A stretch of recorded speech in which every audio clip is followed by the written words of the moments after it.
কথা ছিল একটি পতাকা পেলে আমাদের সব দুঃখ জমা দেব যৌথ খামারে। সম্মিলিত বৈজ্ঞানিক চাষাবাদে সমান সুখের ভাগ সকলেই নিয়ে যাবে নিজের সংসারে। 1971 সালে মহান মুক্তিযুদ্ধে এক সাগর রক্তের বিনিময়ে আমরা একটি পতাকা পেয়েছি স্বাধীন ভূখণ্ড। কিন্তু মনুমিয়াদের চাষে ভালো ফলন হলেও ফসল আর তাদের ঘরে ওঠেনি, শাসক গোষ্ঠীর পকেট ভরেছে।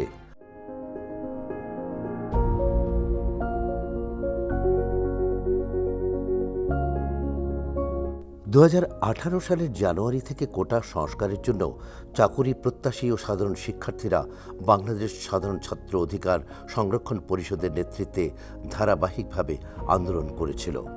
সাধারণ শিক্ষার্থীদের লাগাতার আন্দোলনের ফলে প্রথম ও দ্বিতীয় শ্রেণীর সরকারি চাকুরিতে 46 বছর ধরে চলা কোটা ব্যবস্থা বাতিল ঘোষণা করতে বাধ্য হয় হাসিনা সরকার। 2018 সালের 4 অক্টোবর প্রথম ও দ্বিতীয় শ্রেণীর সরকারি চাকুরির কোটা ব্যবস্থা বাতিল করে সরকার একটি পরিপত্র জারি করে। ইতোপূর্বে জারি করা পরিপত্র চ্যালেঞ্জ করা হয়। 2021 সালে ওহিদুল ইসলাম সহ 7 জন মুক্তিযোদ্ধা সন্তান পরিচয়ে হাইকোর্টে রিট আবেদন করে। সেই রিট আবেদনের প্রেক্ষিতে 2024 সালের 5 জুন হাইকোর্ট বেঞ্চ 2018 সালের পরিপত্র বাতিল করে রায় দেয়। রায় প্রকাশিত হওয়ার পর ঢাকা সহ দেশের বিভিন্ন বিশ্ববিদ্যালয়ের শিক্ষার্থীরা কোটা সংস্কারের দাবিতে এক হন। জুলাই গণ অভ্যুত্থান এদেশের 18 কোটি মানুষকে ঐক্যবদ্ধ করেছিল। 17 বছরের ফ্যাসিবাদের বিরুদ্ধে ছোট্ট ছোট্ট জনগণের শক্তিকে কাজে লাগিয়ে জুলাই আমাদেরকে ফ্যাসিবাদ মুক্ত বাংলাদেশ গড়ার ক্ষেত্রে আমাদের এই শত শহীদের রক্তের বিনিময়ে অর্জিত জুলাই, আজকে আমরা এই জুলাইয়ের অর্জনের মাধ্যমে শহীদ ওয়াসিম, শহীদ মুগ্ধ, শহীদ আবু সাঈদের রক্তের শপথে বাংলাদেশকে এগিয়ে নেওয়ার জন্য, জনগণের ভোটাধিকার প্রতিষ্ঠা করার জন্য যে লড়াই শুরু হয়েছিল, সেই লড়াই একটি গণতান্ত্রিক সরকার, আজকে লড়াইয়ের ফলশ্রুতিতে একটি গণতান্ত্রিক সরকার আজকে বাংলাদেশে প্রতিষ্ঠিত হয়েছে। সেই চেতনাকে ধারণ করে শহীদদের স্বপ্নের বাংলাদেশ গড়ার জন্য আমাদেরকে অবশ্যই সকলকে ঐক্যবদ্ধ থাকতে হবে। সকল শ্রেণী পেশার মানুষকে ঐক্যবদ্ধ করে শহীদদের স্বপ্নের বাংলাদেশ গড়ার জন্য আমরা এগিয়ে যাব, এই প্রত্যাশা করি। 6 জুন 2024 সরকারি চাকুরিতে কোটা ব্যবস্থা মুক্তিযোদ্ধা কোটা পুনর্বহালে আদালতের দেওয়া রায় বাতিলের দাবিতে ঢাকা বিশ্ববিদ্যালয়ে বিক্ষোভ। সরকারি চাকুরিতে 2018 সালের পরিপত্র বাতিল করে কোটা পদ্ধতি পুনর্বহাল সংক্রান্ত হাইকোর্টের রায়ের প্রতিবাদ জানিয়ে এবং চাকুরিতে মেধাভিত্তিক নিয়োগ বহাল রাখার দাবিতে এ বিক্ষোভ সমাবেশের আয়োজন করা হয়। 9 জুন 2024 সরকারি চাকুরিতে কোটা ব্যবস্থা পুনর্বহালের প্রতিবাদে আবারও বিক্ষোভ সমাবেশ করেন ঢাকা বিশ্ববিদ্যালয়ের শিক্ষার্থীরা। একই দাবিতে চট্টগ্রাম ও বরিশাল বিশ্ববিদ্যালয়ের শিক্ষার্থীরাও আন্দোলন কর্মসূচি পালন করে। এদিকে কোটা বাতিল সংক্রান্ত হাইকোর্টের দেওয়া রায় স্থগিত চেয়ে রাষ্ট্রপক্ষের করা আবেদন আপিল বিভাগের পূর্ণাঙ্গ বেঞ্চে শুনানির জন্য 4 জুলাই দিন নির্ধারণ করা হয়। 1 জুলাই কোটা বাতিলের পরিপত্র পুনর্বহালের দাবিতে ছাত্র সমাবেশ ও বিক্ষোভ অনুষ্ঠিত হয় ঢাকা বিশ্ববিদ্যালয় সহ দেশের বিভিন্ন বিশ্ববিদ্যালয়ে। ঢাকা বিশ্ববিদ্যালয়ে অনুষ্ঠিত সমাবেশে 4 জুলাইয়ের মধ্যে দাবির বিষয়ে চূড়ান্ত সুরাহার আহ্বান জানানো হয়। এ সময় বৈষম্য বিরোধী ছাত্র আন্দোলনের পক্ষ থেকে 3 দিনের কর্মসূচির ঘোষণা দেওয়া হয়। কর্মসূচির মধ্যে ছিল পরদিন 2 জুলাই বেলা 2:30টায় ঢাকা বিশ্ববিদ্যালয়ের কেন্দ্র গ্রন্থাগার থেকে গণপদযাত্রা শুরু, আর 3 ও 4 জুলাই জগন্নাথ বিশ্ববিদ্যালয়, ঢাকা বিশ্ববিদ্যালয়, অধিভুক্ত 7 সরকারি কলেজ এবং জাতীয় বিশ্ববিদ্যালয়ের অধীন ঢাকার অন্যান্য প্রতিষ্ঠানের শিক্ষার্থীরা রাজু ভাস্কর্যে একত্র হবেন বলে জানানো হয়। জুলাইয়ের সমাবেশে তারা 4 দফা দাবি তুলে ধরেন। 1. 2018 সালে ঘোষিত সরকারি চাকুরিতে কোটা পদ্ধতি বাতিল ও মেধাভিত্তিক নিয়োগের পরিপত্র বহাল রাখতে হবে। 2. 2018 সালের পরিপত্র বহাল সাপেক্ষে কমিশন গঠন করে দ্রুত সময়ের মধ্যে সরকারি চাকুরিতে সকল গ্রেডে অযৌক্তিক ও বৈষম্যমূলক কোটা বাদ দিতে হবে এবং কোটাকে ন্যূনতম পর্যায়ে নিয়ে আসতে হবে। সেক্ষেত্রে সংবিধান অনুযায়ী কেবল অনগ্রসর জনগোষ্ঠীর কথা বিবেচনা করা যেতে পারে। 3. সরকারি চাকুরির নিয়োগ পরীক্ষায় কোটা সুবিধা একাধিকবার ব্যবহার করা যাবে না এবং কোটায় যোগ্য প্রার্থী না পাওয়া গেলে শূন্য পদগুলোতে মেধা অনুযায়ী নিয়োগ দিতে হবে। 4. দুর্নীতিমুক্ত, নিরপেক্ষ ও মেধাভিত্তিক আমলাতন্ত্র নিশ্চিত করতে কার্যকর ব্যবস্থা নিতে হবে। 3 জুলাই বেলা 11:30টায় চট্টগ্রাম বিশ্ববিদ্যালয় কেন্দ্রীয় শহীদ মিনারে বৈষম্য বিরোধী ছাত্র আন্দোলনের ব্যানারে কোটা পুনর্বহাল প্রত্যাহার চেয়ে সমাবেশ করেন শিক্ষার্থীরা শহীদ মিনারে কিছুক্ষণ অবস্থান করে বিশ্ববিদ্যালয়ের 0 পয়েন্ট হয়ে 1 নম্বর গেট এলাকায় প্রতীকী বিক্ষোভ মিছিল নিয়ে এগিয়ে যায়। জুলাই গণ অভ্যুত্থান আমরা 2024 সালের সেদিকে জুলাই এবং 5 আগস্ট পরবর্তী যে পরিস্থিতি আমরা আজকে এই বাংলাদেশে এসে দাঁড়িয়েছি, সেটা নিশ্চিতভাবে বলা যায় যে আমাদেরকে একটা নতুন পথরেখা সৃষ্টি করেছে।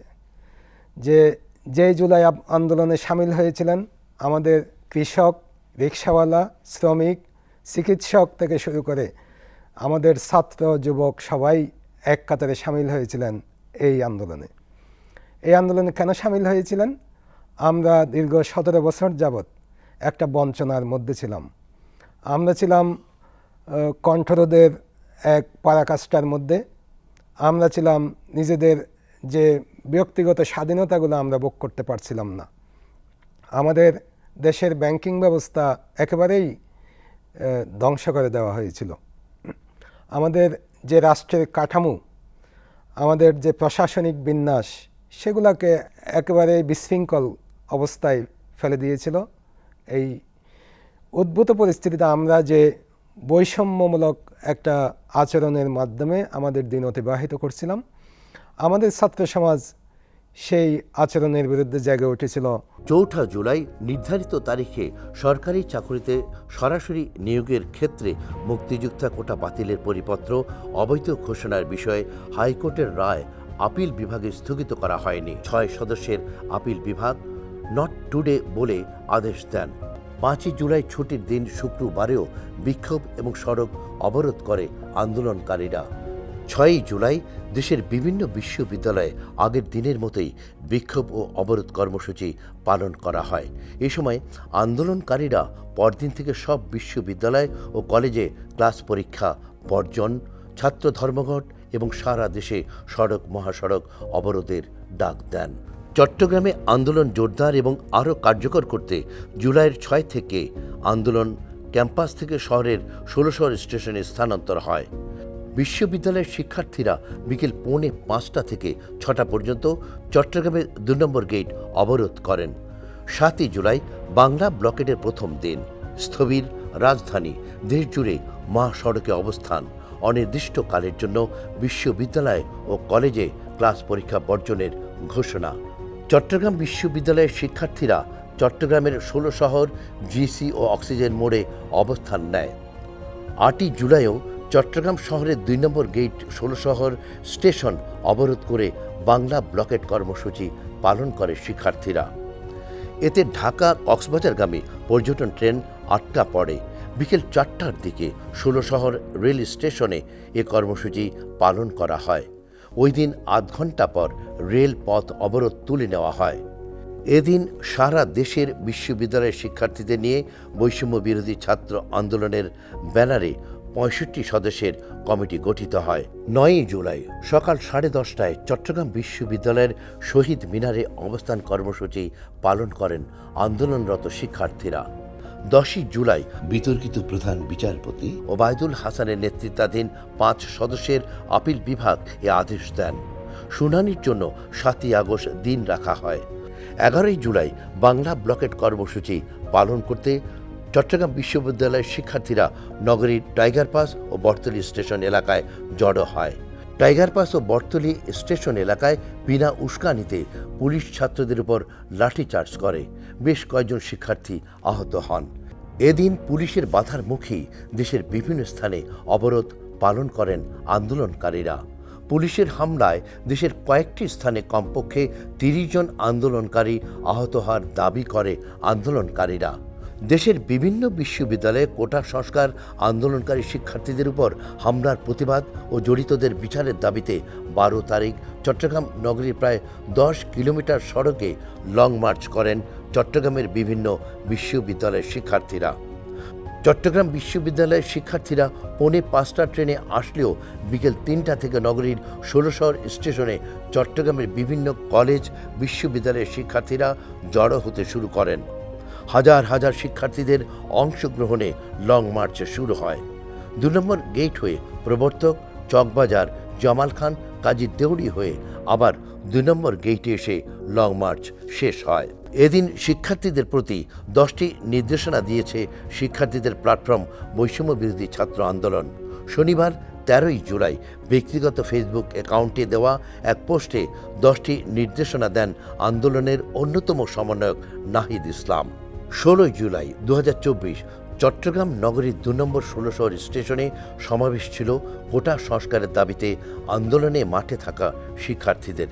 কিন্তু সেখানে আগ থেকেই চিহ্নিত সন্ত্রাসীদের অবস্থান নেওয়ার কারণে ছাত্ররা মুরাদপুর এবং 2 নম্বর গেইট এলাকায় সমবেত হওয়ার ঘোষণা দেয়।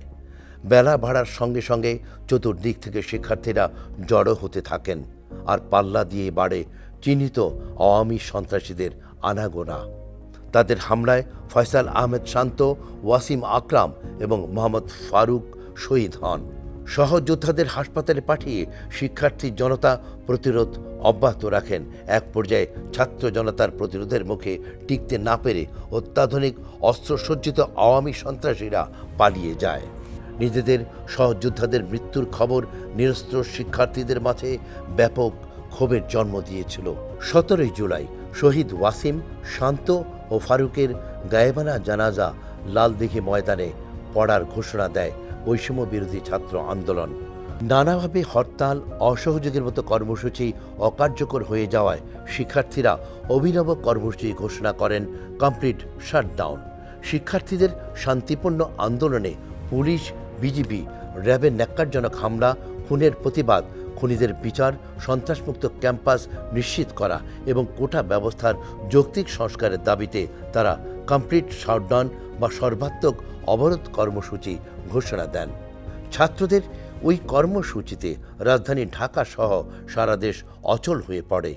এসব ঘটনায় চট্টগ্রামে কলেজ শিক্ষার্থী তানভীর সিদ্দিকী, দোকান কর্মচারী মাহিন হোসেন, সাইমন সহ একদিনেই কমপক্ষে 41 জন নিহত হন। চট্টগ্রাম বিশ্ববিদ্যালয়ের শিক্ষার্থী হৃদয়চন্দ্র তরুয়া সহ হাজারের বেশি ছাত্র জনতা আহত হন। হৃদয়চন্দ্র তরুয়া চিকিৎসাধীন অবস্থায় 23 জুলাই মৃত্যুবরণ করেন।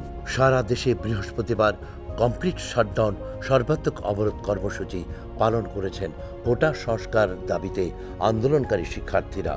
সবশেষে তথ্য অনুযায়ী রাজধানী ঢাকা, মাদারীপুর, নরসিংদী সহ বিভিন্ন এলাকায় 17 জন নিহত হওয়ার খবর পাওয়া গেছে।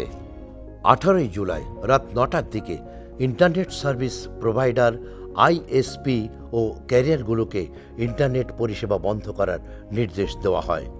19 জুলাই অগ্নিগর্ভ চট্টগ্রামের চিত্র দেখেছে মানুষ। 18 জুলাই নিহত হওয়াদের জন্য গায়েবানা জানাজা পড়তে জুমার পর আন্দরকিল্লা শাহী জামে মসজিদ থেকে মুসল্লিরা বিক্ষোভ নিয়ে লালদিঘিতে সমবেত হন। জানাজা শেষে তারা শান্তিপূর্ণ বিক্ষোভ শুরু করেন। মিছিল নিউ মার্কেট হয়ে কাজী দেউড়ি পৌঁছালে পুলিশ আবারও টিয়ারশেল মারে, অভিযোগ করে শিক্ষার্থীরা।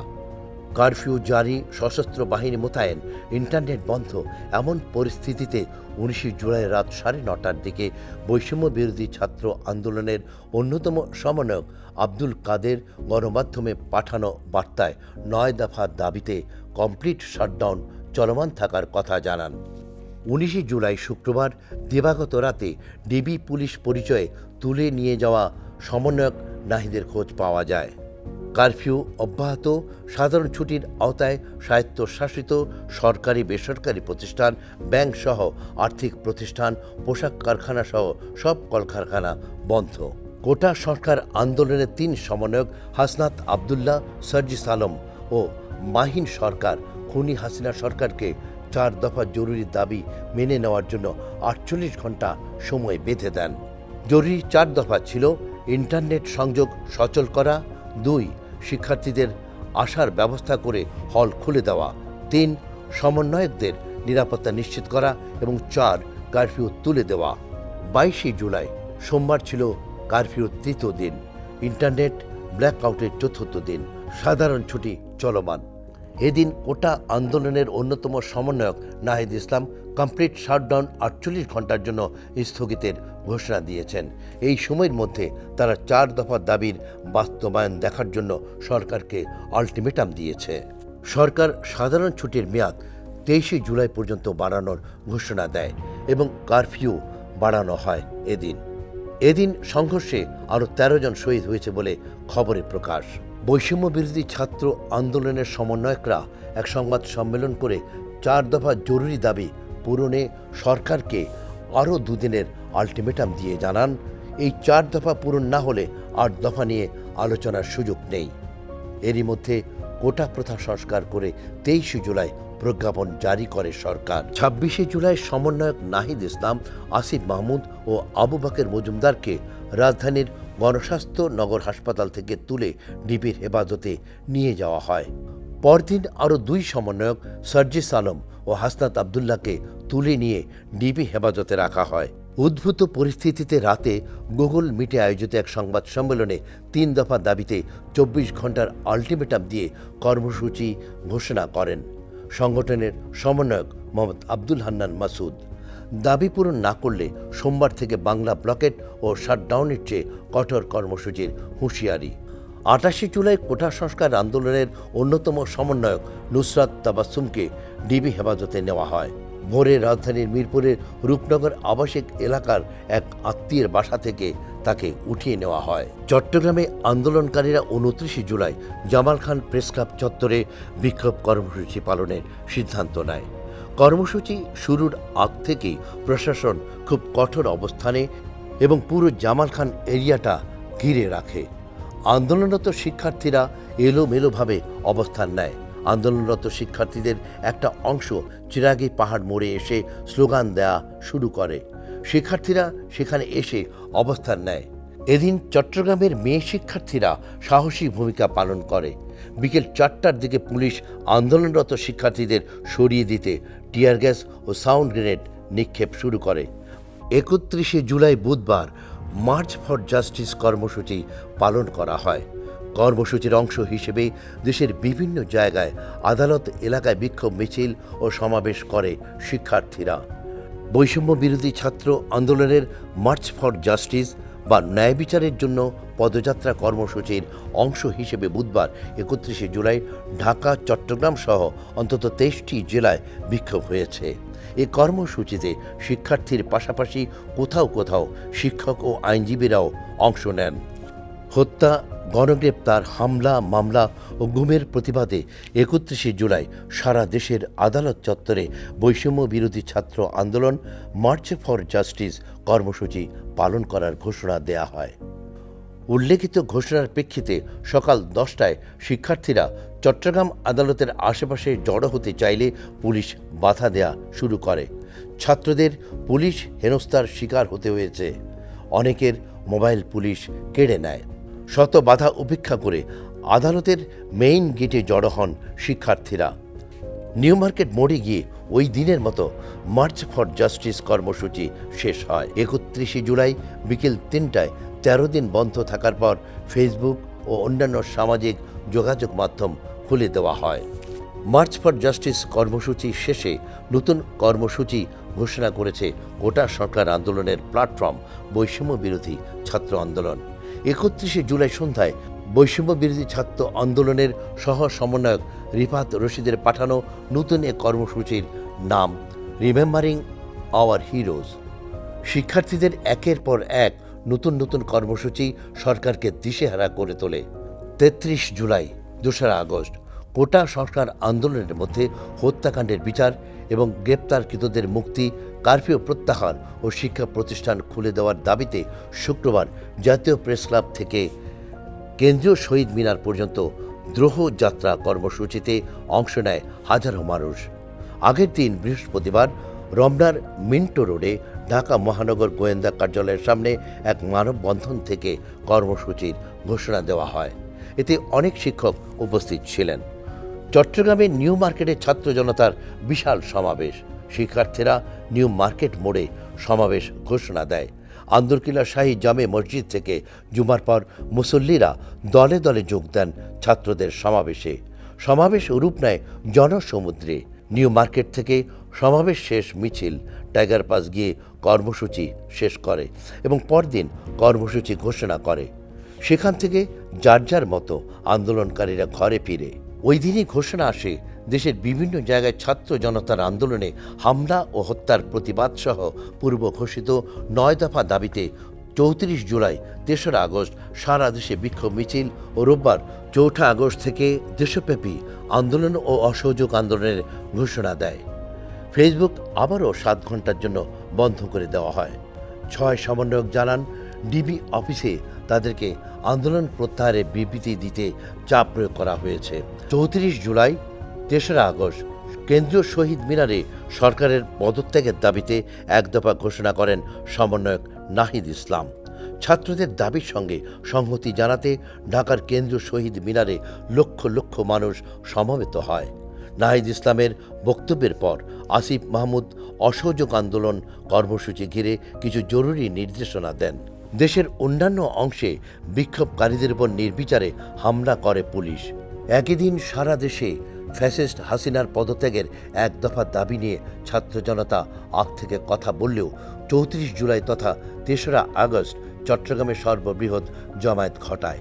বিকেল ৩টার আগেই ছাত্র জনতা জমায়েত হতে শুরু করে। ৪টার দিকে হাজার হাজার লোকের লোকারণ্য হয়ে যায় নিউ মার্কেট এলাকা।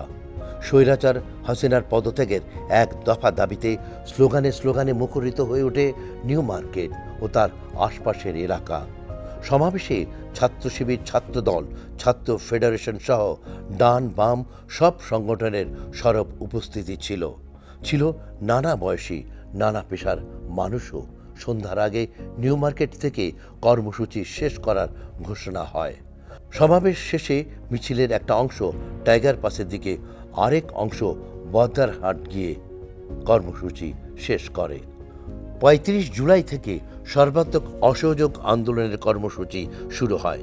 ৩৫ জুলাইয়ের চট্টগ্রামের আন্দোলন ঘোষণা করা হয় নিউ মার্কেট বিকেল ৩টায়, কিন্তু তার ১ ঘণ্টা পর আওয়ামী লীগ ও তার অঙ্গ সংগঠন একযোগে ঘোষণা দেয় তারা ২টায় সমাবেশ করবে নিউ মার্কেট এলাকায়। ফলশ্রুতিতে পুরো চট্টগ্রামে উত্তেজনা বিরাজ করে। আন্দোলনের অন্যতম সমন্বয়ক ইব্রাহিম হোসেন রনি বলেন, এই দিনটাকে আমরা ফ্যাসিস্ট হাসিনা ও তার দোষদের বিরুদ্ধে জীবন মরণ লড়াই হিসেবে নেই। বেলা বাড়ার সাথে সাথে জনসমাবেশ বাড়তে থাকে। স্লোগানে স্লোগানে মুখরিত হয় পুরো এলাকা। সবার মুখে স্লোগান একটাই, খুনি ফ্যাসিস্ট হাসিনার পদত্যাগ। একই দিন অর্থাৎ ৪ঠা আগস্ট বিকেলে এক দফা দাবি আদায়ের লক্ষ্যে মার্চ টু ঢাকা কর্মসূচি ঘোষণা করা হয়। এই ঘোষণার কিছুক্ষণ পরে নতুন ঘোষণা আসে। আসিফ মাহমুদ বলেন, পরিস্থিতি পর্যালোচনায় এক জরুরি সিদ্ধান্তে আমাদের মার্চ টু ঢাকা কর্মসূচি আগামী মঙ্গলবার থেকে পরিবর্তন করে আগামীকাল সোমবার করা হলো। অর্থাৎ আগামীকালই সারা দেশের ছাত্র জনতাকে ঢাকার উদ্দেশ্যে যাত্রা করার আহ্বান জানাচ্ছি। অর্থাৎ ৬ই আগস্ট থেকে পরিবর্তন করে ৫ই আগস্ট তথা ৩৬ জুলাই মার্চ টু ঢাকা কর্মসূচি ঘোষণা হয়।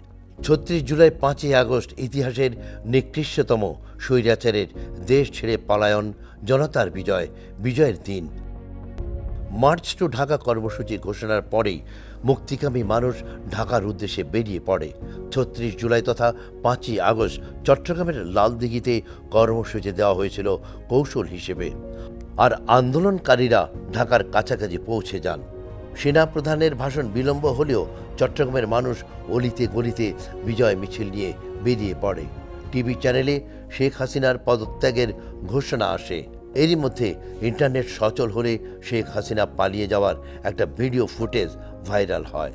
সেনাপ্রধান রাজনৈতিক নেতৃবৃন্দের সাথে বৈঠক শেষ করে জাতির উদ্দেশ্যে ভাষণ দেন বিকেল 4টার পরে।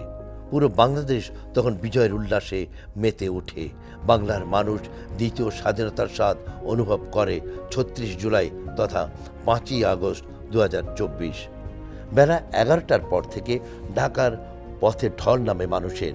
কারফিউ ভঙ্গ করে বিভিন্ন স্থান থেকে আসতে শুরু করেন তারা। এক পর্যায়ে শাহবাগ, কেন্দ্রীয় শহীদ মিনার সহ গুরুত্বপূর্ণ পয়েন্ট লোকের লোকারণ্যে হয়ে ওঠে। জনগণের দখলে গণভবন, সংসদ ভবন ও প্রধানমন্ত্রীর কার্যালয়। দেশের প্রতিটি জেলায় জনতার বাঁধ ভাঙা উল্লাস। 5ই আগস্ট যারা দেখেছে চট্টগ্রামের রাজপথ, সারা বাংলাদেশের রাজপথে যেভাবে নারী পুরুষ যেভাবে আনন্দ উচ্ছ্বাসে এটা উদযাপন করেছে, সেটা থেকে বোঝা যায় 5ই আগস্টের জন্য মানুষ অধীর আগ্রহ অপেক্ষায় ছিল। আমাদের এই যে ছাত্র জনতার যে রক্তদানের মধ্য দিয়ে যে মুক্তি, সেই মুক্তির আনন্দটা 5ই আগস্ট মানুষ তীব্রভাবে অনুধাবন করেছে, যার বহিঃপ্রকাশ রাজপথে দেখা গেছে। সেখানে নারী পুরুষ যে বাচ্চারা আবালবৃদ্ধ বনিতা সেখানে উদযাপন করেছে। সেটার মাধ্যমে বোঝা যায় যে কীভাবে মানুষ এটাকে ওয়েলকাম করেছে, কীভাবে মানুষের মধ্যে আকাঙ্ক্ষাটা ছিল। তো আমরা যে 5ই আগস্ট আমাদের একটা মুক্তির দিন, 5ই আগস্ট আমাদের জন্য একটা আনন্দের দিন, 5ই আগস্ট আমাদের জন্য নতুন বাংলাদেশ প্রাপ্তির একটা স্বপ্নের যাত্রার দিন।